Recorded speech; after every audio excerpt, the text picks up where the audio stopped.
Queridos irmãos e irmãs, certamente você já ouviu falar no termo advogado do diabo. Hoje você vai se surpreender de saber que o advogado do diabo fez parte da Igreja Católica Romana por mais de 400 anos. Se gostarem do conteúdo, peço apenas que se inscrevam no canal, deixem seu like e compartilhem o vídeo, pois assim nos incentiva a produzir mais conteúdo de qualidade. Vamos lá? Embora o termo advogado do diabo soe sinistro, não tem nada a ver com o diabo. Na verdade, o advogado do diabo era um trabalho real dentro da administração da Igreja Católica Romana. Sempre que a Igreja considerava declarar alguém santo, o advogado do diabo, também conhecido como advocatus diaboli ou promotere fidei, latim para promotor da fé, ele argumentava contra a indicação do candidato. Os advogados do diabo fizeram isso examinando as evidências dos milagres relacionados ao candidato. Eles também interrogaram testemunhas e procuraram falhas no caráter do candidato. Os advogados do diabo foram confrontados com o advogado de Deus, também conhecido como advocatus Dei, ou promotor da causa. Como advogados em um tribunal secular, esses magistrados usaram suas habilidades de oratória na tentativa de convencer o júri que preside a santidade do candidato. Como explica o estudioso Paulo Parigi em seu livro A Racionalização dos Milagres, a história do advogado do diabo remonta à formação da Congregatio Sacrorum Rituum, uma comissão especial criada pelo Papa Sisto V em 1588, com o objetivo de investigar as pessoas que se acreditava terem realizado milagres em sua vida e, como tal, qualificados para a santidade. A Congregatio, e por consequência, a posição de advogado do diabo, foi criada por vários motivos. A Europa, na época, era um ambiente sem as muitas crenças aceitas que caracterizaram os séculos anteriores. A autoridade da Igreja, antes inquestionável, agora estava sendo desafiada em várias frentes. De acordo com Parigi, o advogado do diabo desempenhou um papel pequeno, mas crucial, em um esforço mais amplo para regulamentar o processo de canonização. Embora o termo advogado do diabo não tenha se tornado comum até depois de 1588, o trabalho em si é anterior à Congregatio por vários séculos.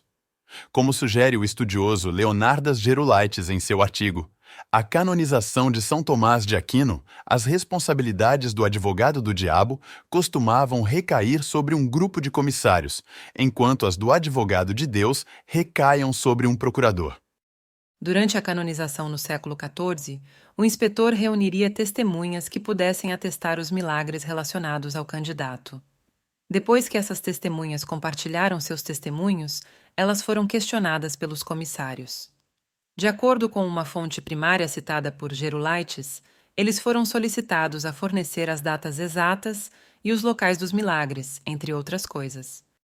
Os comissários mantiveram os olhos abertos para as contradições entre os testemunhos.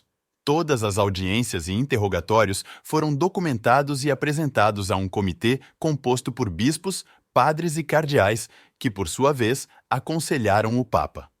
Embora geralmente houvesse um inspetor, havia vários comissários. A profissão de advogado do diabo simplificou ainda mais o processo de canonização. Cada caso fornecia ao advogado do diabo desafios únicos. Às vezes, os testemunhos sobre milagres conflitavam entre si. Em outras ocasiões, as únicas testemunhas de um milagre eram mulheres ou crianças, nenhuma das quais era considerada confiável aos olhos dos administradores da igreja da época. Nesses casos, cabia ao advogado do diabo dar-lhes credibilidade. Como mencionado, os advogados do diabo desempenharam apenas um pequeno papel na tentativa da Igreja de formalizar o processo de canonização. Apesar disso, a profissão teve algumas implicações religiosas importantes. Como disse Parigi, o trabalho do advogado do diabo consistia em definir os limites do sobrenatural, determinando o que poderia ou não ser considerado um milagre genuíno. O advogado do diabo fez parte da Igreja Católica Romana por mais de 400 anos, até que João Paulo II reduziu muito os poderes da profissão em 1983. Embora a profissão não exista mais hoje como antes, o Vaticano ainda ocasionalmente solicita testemunhos de críticos ao avaliar novos candidatos. Isso aconteceu em 2003, quando o autor ateu Christopher Hitchens foi entrevistado durante a canonização de Madre Teresa. As críticas de Hitchens, posteriormente publicadas pela revista Slate, eram dirigidas especificamente à Madre Teresa, bem como à Igreja Católica em geral. Como um verdadeiro advogado do diabo, Hitchens questionou a autenticidade dos milagres de Madre Teresa. Hoje em dia, na maioria dos contextos, bancar o advogado do diabo nada tem a ver com a lei eclesiástica. Em vez disso, as pessoas farão o papel de advogado do diabo para provocar controvérsias, iniciar discussões ou defender uma posição contrária. Às vezes, por cortesia, a pessoa que apresenta o ponto de vista contrário anuncia sua intenção de bancar o advogado do diabo, e isso permite que a conversa mantenha a cordialidade. Antes de bancar o advogado do diabo em uma conversa, devemos primeiro examinar nossos motivos.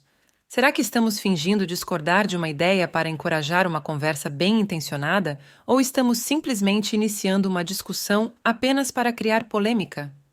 Dizer coisas só para irritar as pessoas não é piedoso. Além disso, devemos tomar cuidado para não assumir sempre uma posição contrária. O papel de advogado do diabo deve ser desempenhado com pouca frequência, quando necessário. São Paulo diz que nosso discurso deve ser sempre com graça.